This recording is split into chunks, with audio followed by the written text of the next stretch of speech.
Ce shiur dédié pour la Refoua Shlema de Aaron ben Esteria. Ok, messieurs. Dimanche, ce dimanche qui sera le 15 janvier, bizarrement, on va se parler aussi, c'est la date de la conférence de Paris, et à mon avis, il y a un lien entre les deux, commencent ces 6 semaines de Shovavim. Qu'est-ce que c'est? Shovavim, ce sont les initiales des 6 parashiot qu'on lit dans la Torah pendant ces 6 semaines. Shemot, Vaïra, Bo, Beshalach, Yitro, Mishpatim, Shovavim. Les années embolismiques où il y a 13 mois, il y a un Adar Sheni, c'est Shovavim Tat. Il y a 8 semaines de Shovavim, on rajoute encore Trouma Tetzavé. Cette année, ce n'est pas une année embolismique, il y a 12 mois et non 13 mois à l'année, donc il n'y aura que 6 semaines de Shovavim. Qu'est-ce que c'est que 6 semaines de Shovavim? Durant ces 6 semaines, on va lire dans la Torah le récit de l'esclavage des Juifs en Égypte et de leur sortie d'Égypte. Ça part depuis Shemot, donc le début de l'esclavage, jusqu'à Mishpatim, c'est déjà ensuite, c'est la veille, d'accord, juste après Mishpatim, on commence la construction du sanctuaire dans le désert. C'est en fait toute la sortie d'Égypte qui correspond à quoi? Comment se fait-il qu'en Israël soit parti dès sa conception 400 ans d'esclavage en Égypte? Bon, les 400 commencent depuis la naissance de Yitzhak. On va dire 210 de présence effective en Égypte, dont 86 ans d'esclavage effectif en Égypte. Pourquoi? Qu'est-ce qu'ils ont fait? Je veux dire, si maintenant le peuple d'Israël fait des péchés, je pourrais comprendre que, comme le dit la Torah, il y aura des sanctions, il y aura des peines, des souffrances. Mais pourquoi déjà à leur naissance? Qu'est-ce qu'ils ont fait? Ils ont fait. Le peuple juif sont la réincarnation de personnes qui ont péché durant les générations difficiles et pécheresses d'après la création. Comme écrit le Rav Chida, c'est écrit, comment dit le verset là-bas, Hotzeti etrem mitachat silot Mitzrayim. Hotzeti etrem mitachat silot Mitzrayim. Il dit, c'est Rachet Evot. Son initiale, ces 4 mots-là, leur initiale sont la même initiale de 4 générations. Hotzeti Saflaga. C'est Dor Aflaga, la génération de la tour de Babel. Etrem, Dor Enosh, Aleph. Enosh, la génération Enosh, le petit-fils de Adam, où ils ont commencé à faire la Avodah Zara, l'idolâtrie, et un tiers du monde a été englouti, avant le déluge, déjà avant. Me'eretz, même Maboul, le déluge, c'est pas Me'eretz, c'est Mitachat, Silot Misraim, Mitachat, même Maboul, déluge, Sivlot, sa mère, c'est Sdom, la génération de Sdom et Amora. 4 générations pécheresses. Dans l'ordre chronologique, Enosh, Maboul, Sdom et Babel. Toutes ces âmes qui étaient présentes à cette génération sont venues en Gilgoul dans le peuple juif. Et ont dû subir un nettoyage par la souffrance de l'Égypte.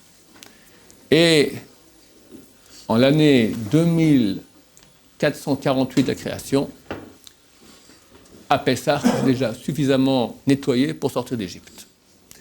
Quand on sort d'Égypte, Chazal, la Gemara, elle dit qu'on a fait de l'Égypte un fond marin vide de poissons, ou, d'après notre avis, une grange vide de blé. C'est-à-dire que tout le contenu qu'il y avait en Égypte a été raflé. Quand la Torah parle de contenu, elle parle de contenu matériel. C'est vrai qu'il y a aussi Bizat Misraïm, qu'on n'est pas parti là-bas sans rien prendre. On a pris du peu qu'on nous devait par rapport à tout ce qu'on a fourni comme travail. Mais il y avait un grand butin spirituel. On a ressorti de là-bas toute l'étincelle de sainteté qui était perdue. Quand quelqu'un fait un péché, il prend un flux divin qu'il a reçu et le met dans la mort. Le flux divin, c'est de la vie. Il donne de la vie à la mort. La mort, par définition, elle est morte. Elle n'existe pas. Quand j'en fais un péché, je donne un flux de vie à une chose qui n'existe pas, donc elle commence à exister. Ça crée un mort-vivant. Un mort-vivant, c'est Pharaon, c'est Hitler, c'est Staline, c'est tous nos ennemis qui sont autour, et même dedans. Tous les grands dirigeants du mal, ce sont des morts-vivants, qui reçoivent leur puissance, qui est forte, de nous. Chaque fois qu'on fait un péché, on prend le flux de Dieu, on leur donne. Tous les mots qui expriment le mot péché en hébreu expliquent la même chose. Péché, pécha en hébreu. C'est l'inverse des lettres, c'est une permutation des lettres shefa. Shefa signifie flux. Tu as un flux de Dieu, tu donnes ça, tu inverses le flux. Au lieu de le recevoir toi, tu le donnes au côté négatif. Comment ça se fait qu'avant, il y avait moins de péchés, mais les dirigeants étaient plus forts? Quand il y avait moins de péché, tu parles de quelle époque? C'est quand avant? De quel avant tu parles? Il y a 100 ans, il y a 500, il y a 1000 ans, 3000 ans, de quelle époque tu parles? Par exemple, aujourd'hui, on fait beaucoup de péchés, mais on ne touche pas de dirigeants, il n'y a pas de... D'abord, on ne sait pas encore ce que le futur nous réserve, mais Bezrat Hashem, tout ira bien. Aujourd'hui, il y a beaucoup de tchouva. Et les pécheurs sont, dans l'immense majorité, voire tous, complètement inconscients. Les vrais responsables des pécheurs d'aujourd'hui, c'est leur arrière-grand-père, qui connaissaient la Torah, et qui ont quitté la Torah exprès en sachant. Et ils ont déjà payé.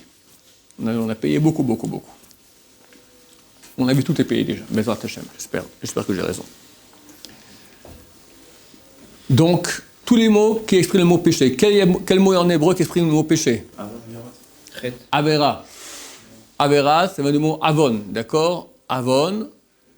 Avon signifie, ça vient de la racine aivut, signifie tordu. La avet. Tu as le flux qui vient, au lieu de venir vers toi, tac, tordu, il part là-bas. Chet. Chet signifie en hébreu, c'est quoi chet? Raté. À l'armée, à Tzahal, je vous dis un secret militaire, il ne faut pas répéter à personne.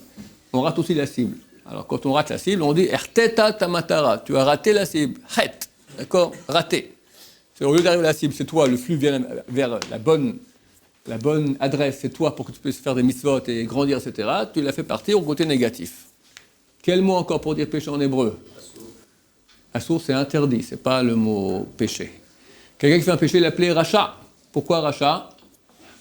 Il prend, le flux passe par le biais de 10 sphères. SR, tu permutes le mot SR, ça fait rachat. T'inverses le sens. Issour, c'est interdit, mais c'est un péché. Le péché, c'est transgresser le Issour. J'ai dit, c'est le mot Evout. On a encore le mot karet. C'est quoi karet? Quand tu as péché au niveau le plus grave, il y a 10 sphères, le plus haut c'est keter. T'inverses les lettres du mot keter, ça fait karet. Donc en gros, le mot péché en hébreu exprime que le flux va aller du côté négatif. Maintenant, notre job à nous, depuis la création, pour être plus précis, depuis le péché original, lorsque le premier homme il a péché, il a fait tomber toutes ces étincelles d'âme, toutes ces parties d'âme dans le mal.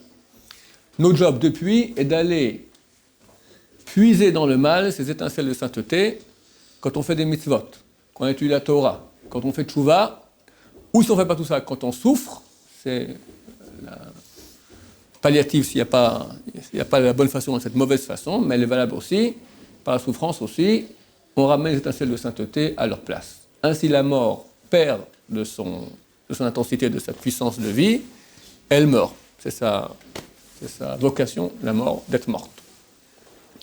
Quand la dernière étincelle de sainteté sera sortie du mal, Mashiach vient.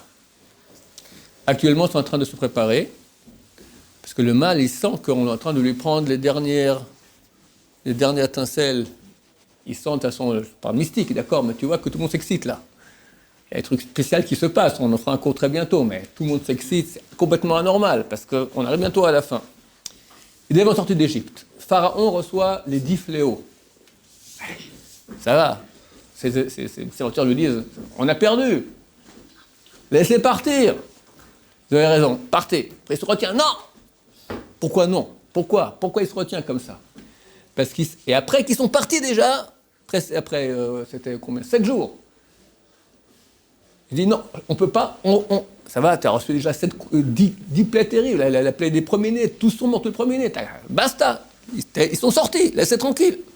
Il va les rattraper. Pourquoi? Parce que quand Israël sort, il prend avec lui toutes les étincelles de sainteté. On lui prend son fût de vie. Il va mourir, il n'a plus de force. D'ailleurs, l'Égypte, après que Israël est sorti, il y a un grand crash. Le peuple d'Israël aussi est sorti en exil pour la même raison.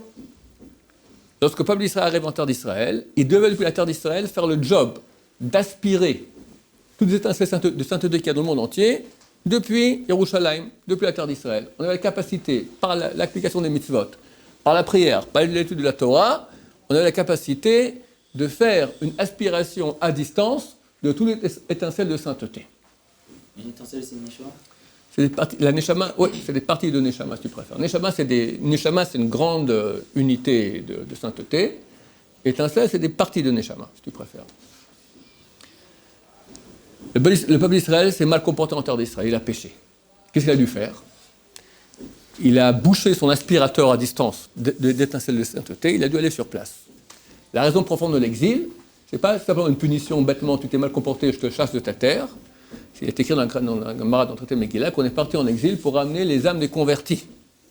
C'est quoi une âme de converti? C'est justement un goy, un non-juif, qui normalement donc n'a pas cette étincelle juive, et tombe en lui, tac, une étincelle de sainteté. Et ils se sont attirés. Cette étincelle, c'est une âme, c'est une neshama, qui le pousse à cela. En fréquentant des juifs qui sont à l'étranger, hop, il revient et se convertit. Et comme ça, on a ramené l'étincelle de sainteté. On n'est pas prosélyte parce qu'on ne veut pas ramener les goïms qui n'ont pas d'étincelle de sainteté, on veut ramener que les étincelles, d'accord, avec les corps. Mais celui qui n'en a pas, il n'est pas intéressé, il n'y a aucune raison qu'il se convertisse. Un non-juif qui veut servir le Dieu d'Israël comme il doit le faire, il doit pratiquer les 7 lois noachides. En tant que donné par le Dieu d'Israël, dans le cadre de la Torah donnée par Moshe Rabbeinu au mont Sinaï. Dans cette optique-là, il doit le faire pour avoir droit au Olam Haba. Le meilleur moyen de faire du sionisme actif, c'est quoi? Comment faire pour que tous les Juifs reviennent en terre d'Israël? Aller s'installer dans le territoire, faire la guerre? Pas du tout. Quand on va réparer la raison pour laquelle on est parti sur place, à l'étranger, alors de facto, on revient en terre d'Israël. La raison pour laquelle on est parti, c'est quoi? Il y avait des étincelles de sainteté à ramener du monde entier. C'est pour ça qu'on verra d'ailleurs que le peuple d'Israël était dans le monde entier. Partout où il y a Coca-Cola, il y a des Juifs. Non, partout dans le monde, partout où il y a des êtres humains, il y a des Juifs qui sont arrivés là-bas. Partout. Non seulement cela, ils ont été expulsés d'un pays à l'autre, sans cesse. Actuellement, où les Juifs reviennent en terre d'Israël, c'est parce qu'on est en train de finir le travail. Si on veut activer cela, le meilleur moyen, c'est faire tchouva aux gens. Quand les gens font tchouva, qu'est-ce qu'ils font? Toutes les étincelles qu'ils ont mis dans le mal, ils les retirent, et comme ça, ils peuvent... Leur job de ramener leur étincelle est terminé. Une fois que c'est comme ça, ils peuvent revenir en terre d'Israël. Alors tu verras que des gens, des fois, ils veulent venir en Israël, ils ne peuvent pas, ils sont bloqués. Et quand ils font tchouva, très souvent, ça se débloque en 2-3 ans. Bizarrement. Pas toujours, mais très souvent, ça a lieu parce que le vrai sionisme actif, vraiment, c'est réparer les raisons pour lesquelles on est parti en exil. Du moment que la raison elle est réparée, de facto, on rentre en terre d'Israël. Un des péchés qui donne aux forces du mal le plus de flux de vie, c'est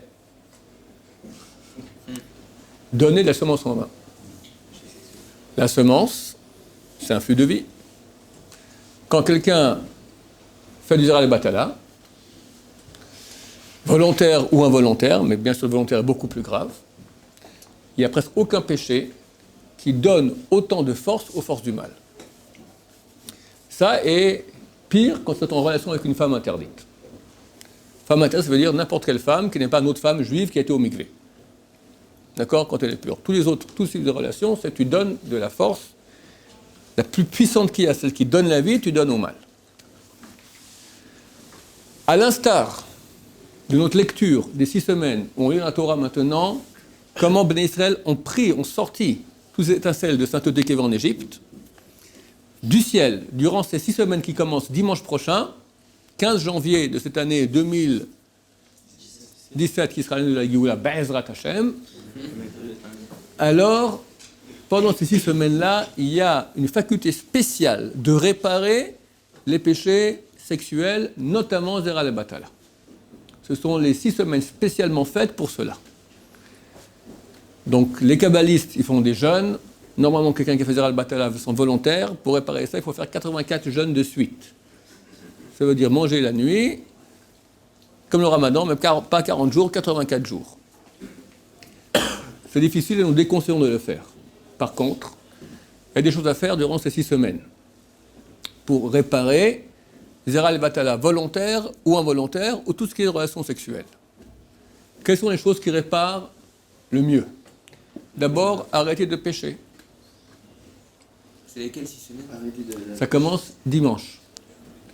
On finit Bereshit ce Shabbat-là, on commence en Shemot. Les 6 premières parachiotes de Shemot. Pardon? Alors, première chose qui répare beaucoup ces péchés-là, d'abord arrêter.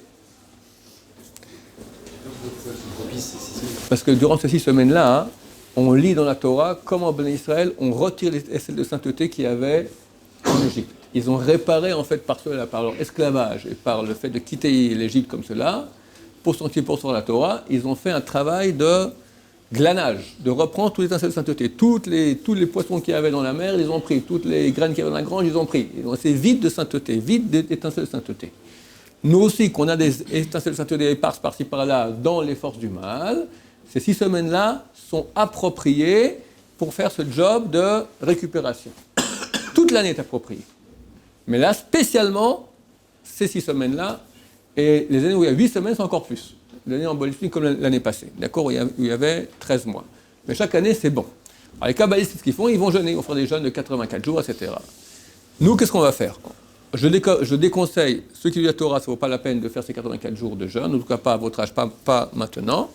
Par contre, d'abord, première chose à faire, c'est arrêter. Arrêter quoi? D'abord, arrêter de toucher les filles, ceux qui sont encore à ce niveau-là. C'est tout contact physique, du plus hard au plus light, tout est interdit, à part sa mère, sa grand-mère, sa fille, sa petite-fille, et la sœur très difficilement. Quand elle est déjà grande, quoi. Petite, ça va. Les enfants. Ça va, c'est fille. Non, mais pas nos enfants, je veux dire nièces, tout ça. Donc, première chose à faire pour réparer, c'est arrêter de faire les péchés. C'est déjà un programme en soi. Donc, plus de contact. Plus de yichoud, messieurs. Je sais qu'il y en a qui prennent cela à la légère. La Torah interdit de s'isoler avec une femme. C'est interdit de la Torah, comme manger du porc. Yichoud, c'est quoi yichoud? Je suis seul avec une femme qui n'est pas une des femmes qui m'est permise, c'est-à-dire ma femme, ma fille, ma mère, ma grand-mère, ma petite-fille, tout cela je peux être en yichoud. Le reste, non. La sœur, on va voir tout de suite, c'est un peu plus délicat entre les deux. Et dans une voiture, c'est yichoud? Alors, yichoud, c'est tout endroit où on est seul, qu'on pourrait se permettre de faire un péché si on était pris d'un vent de folie, elle aussi. Alors, c'est une voiture dans une rue esselée à 1h du matin, il n'y a aucun problème. 2 personnes qui sont en shiloh. Ouais. Le mec qui est dans sa voiture. Ils sont en yichoud, c'est complètement interdit. 1 heure avant le mariage, un yichoud avec sa fiancée, c'est interdit. Autrement, tu vas être dans un endroit. Aucun moment. Deoraita. Y compris la voiture. Alors, je te dis, le principe, il est simple. Une personne va faire un péché, il ne sait pas à l'avance. Du coup, il est pris d'un courant comme ça. Il dit, je suis en train de faire une bêtise, il n'arrive pas à se retenir. Elle non plus. C'est extrêmement courant. Le vrai danger, c'est quand tu es fiancé.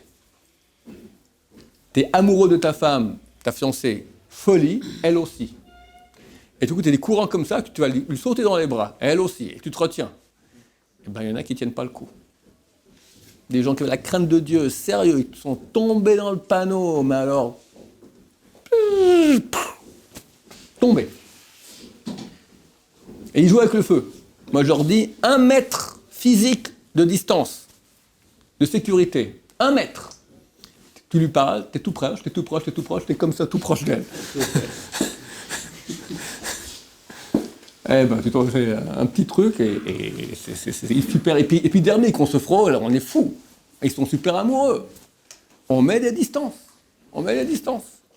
Chazal ont interdit d'être ensemble. Et Baruch Hashem, ça fait beaucoup de bien au monde, ces interdictions. Sinon, il y a des gens qui tombent dans le panneau. Et ça ne manque pas. Quand on n'est pas, c'est quoi pas isolé? On est dans un endroit où quelqu'un peut rentrer à chaque moment, n'importe quel moment. Ça va? Pas de problème. Ou bien être suffisamment de monde pour pas qu'on se permette de faire une chose interdite. C'est combien suffisamment de monde? 3 hommes, 3 femmes. Mais c'est pas pour autant qu'on va aller passer 3 jeunes gens de la yeshiva avec 3 jeunes filles du séminaire un Shabbat dans une maison qu'on a louée à Natania. Ça, c'est certainement que c'est tout à fait contraire à la Torah. Ça se fait pas. Hein? Ça va pas. Un garçon avec 1, 2, 10, 1000 filles, c'est interdit. Et 10 garçons avec une fille. J'ai dit, tout ce qui est permis, c'est 3 et 3.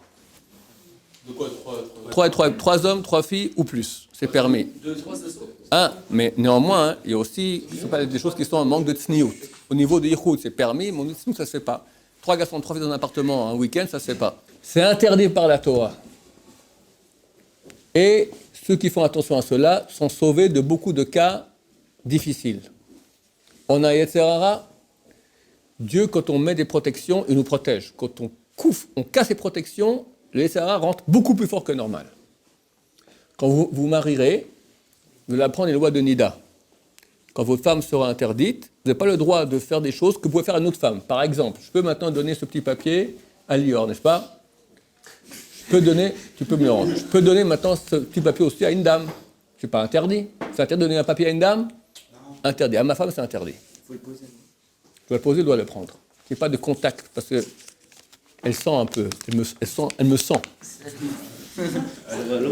Ça va très loin. Il y a des lois comme ça qu'on va apprendre. Il y a un chapitre entier dans le Shulchan Aruch.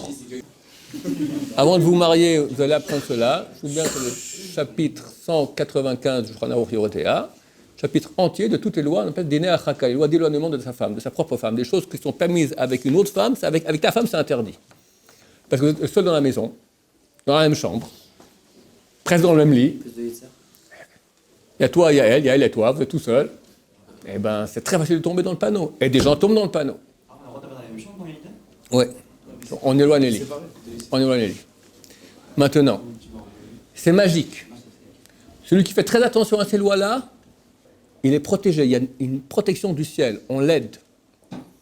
Celui qui ne fait pas attention, il dit, c'est pas si grave. Je donne un papier à ma femme. Qu'est-ce qui s'est passé? Et bien, tout à coup, il peut avoir un Yetzer Hara d'enfer. C'est carré, hein, Nida, c'est très dur. Quand on fait attention aux lois qu'Hachem a mis par le biais de Chazal aussi des sages d'Israël, on est protégé. Quand quelqu'un fait attention au Yichud, alors il est protégé. Sinon, un Yetzer Hara terrible peut l'attaquer et il tombe dans le panneau. Il peut tomber dans le panneau. En tout cas, même s'il ne tombe pas dans le panneau, il a fait un interdit. Si c'est un homme avec une femme, c'est interdit d'Oraita. Si c'est un homme avec 2 femmes ou une femme avec 2 hommes, ça descend déjà à des rabanan. Mais ça reste quand même interdit. Il n'est permis que 3 hommes et 3 femmes. Et il y a une situation de yichud chaque fois qu'on a une situation où on est isolé, où on aurait pu faire, si on veut faire un péché, on peut le faire. Dans l'ascenseur, on n'a pas le temps de faire l'interdit. Mais si maintenant, tout coup, l'ascenseur se bloque, et tu es avec elle dans l'ascenseur, tu es en situation de yichud. Ouais, c'est honnête, ok, ben c'est on ne peut pas faire grand-chose, c'est vrai. Hein? C'est permis, c'est déconseillé quand on est petit ascenseur, il y a beaucoup de personnes. Et chez nous, on fait attention, on laisse monter les femmes d'abord, etc. Si je vais voir ma grand-mère, il n'y a pas d'écho avec ta grand-mère. Non, mais dans une demi-heure après, il y a un truc qui rentre, c'est pas. Et donc, est-ce qu'il y a un problème après le dépôt Ta grand-mère, alors il y a des femmes qui nous gardent. Si je suis avec ma femme, il n'y a aucun problème.